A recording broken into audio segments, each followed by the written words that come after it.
everyone, it's Michelle from Weekend Craft here, and I'm super excited to be showing you my brand new DreamBox 2.0 from Create Room.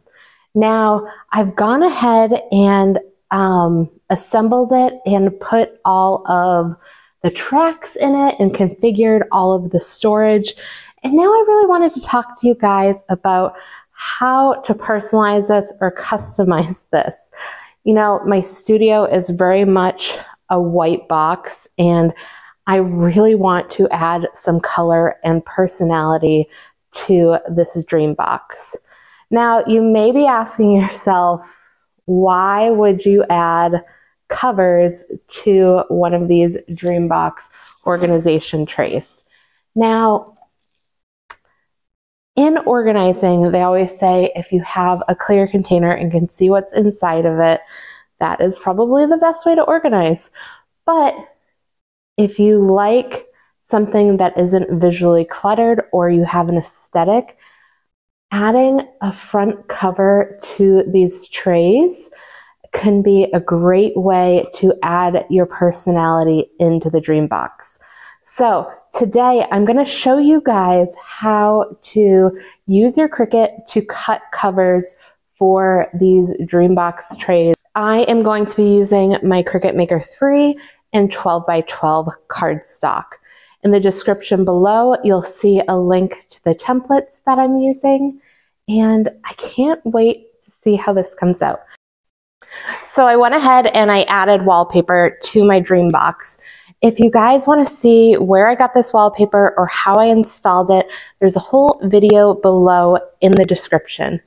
Now, if you are thinking about adding wallpaper to your DreamBox, I highly suggest that you either do it before your covers, or at least you pick it out before you go ahead and do your cardstock covers on your totes. And the reason I'm saying that is because you want your cardstock to coordinate with the wallpaper. So I went ahead and did the wallpaper first, and then I brought a sample of the wallpaper to the craft store so I was able to match up some of my colors to the actual wallpaper. So everything will coordinate beautifully. Let's start making those covers. So let's jump into what you need to make the covers for your clear bin. So I'm going to be using a 12x12 cardstock, and I'm using a 65 pound because it has a really great weight to it. You can grab these on Michael's, you can use coupons on them, or a lot of the times they're on sale for buy one, get one 50.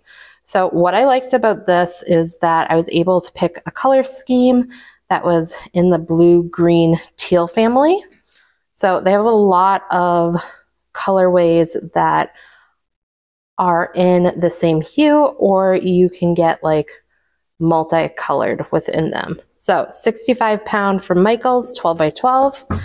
And then for the smaller clear bins, I am using an 8.5 by 11, and I just picked up some various colors that will match my wallpaper. So we have our cardstock, and then we're going to be using a Cricut Maker 3. So you'll just need a Cricut that connects to Design Space and that can cut 12x12. So the Cricut Joy won't work for this project, but anything in the Explorer family or the Cricut Maker family will work. And then we're going to be using a light grip mat and your brayer tool. Now the brayer tool is optional, but I like using it to get a tight seal between my cardstock and the mat. You will need the SVG or Cricut cut file for this project, and you can find that below in the description. So go ahead, open up Cricut Design Space, and on the left-hand side here, we're clicking Upload and Upload Image. This is where you're going to select your SVG file that you downloaded from my blog. It's linked in the description below. Now I already have it loaded, so I just went back to the upload and grabbed it from my library and added it to the canvas. Now, because the larger tray is 12.85 and our cardstock and mat are 12x12, we want to put this at a 317 degree angle. So I'm rotating it from the corner, And putting it at this angle is going to allow us to cut it on a 12 by 12 cardstock. But we don't want to be wasteful of our materials, so we are also going to cut a smaller tray at the same time. So these small trays, we can cut 6 of them with the larger one. So I'm going to go ahead and copy and paste these. And I'm just using the rulers behind to kind of see the 12 by 12 space. So now that I have this corner done, I'm going to copy and paste these into the bottom right corner and reposition them.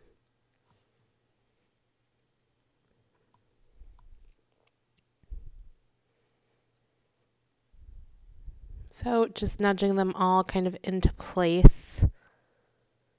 And this is a great way to use up your full cardstock. So I'm clicking attach and then make it. Now you can see how it fits on the mat. So you can see here we are able to cut 7 pieces on this one 12 by 12 sheet. So we're clicking make it, and then we're gonna select, I like to use the medium cardstock, which is 80 pounds. I'm loading it on my light grip mat with a brayer and then loading it into my Cricut Maker 3.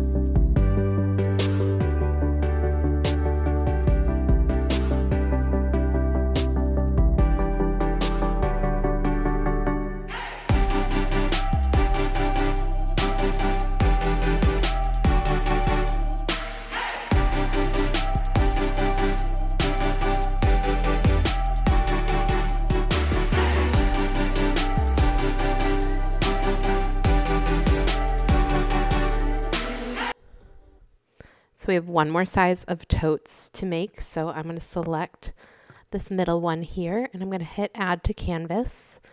Now I'm cutting this on a 12 by 12 cardstock. So I'm actually able to cut 4 of these at once. So I like a white fill on them. So I am copying these and pasting them. And then I'm going to go ahead and select make it. And you'll see there's 4 up on a 12 by 12 cardstock and a 12 by 12 mat. We're going to select continue.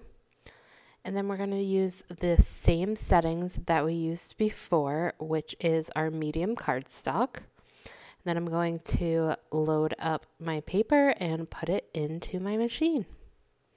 And now it's going to cut.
So if you find some of your covers either falling behind or not sticking straight to the front of the trays naturally, you can grab some glue dots.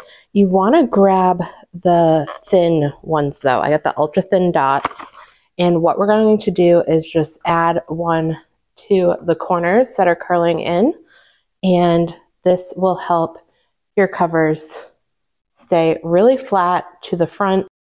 Okay, so I have one of our glue dots, Just going to put it up in the corner here where you won't really notice it. And then it's sitting flat. You can also do this with double-sided tape if you need to, or if you don't want to see anything, you could put a little bit of Scotch tape on the back and connect it to the side. As you can see, the covers are done and the DreamBox is loaded up. So this whole process here, although it was repetitive, it was not very tedious. Now, if you're looking for the files to create these covers for yourself, you can find them below in the description. I have a whole blog post explaining the entire process. Now, if you're also looking to cut it on a silhouette, you can use the SVG files within Silhouette Design Space as well.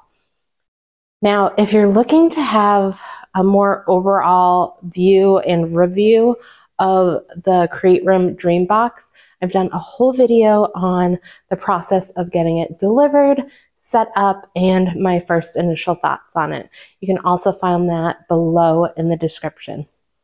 Anyway, if you like videos like this and want to see more of the DreamBox, more Cricut tutorials and laser cutting tutorials, go ahead and click the subscribe button below.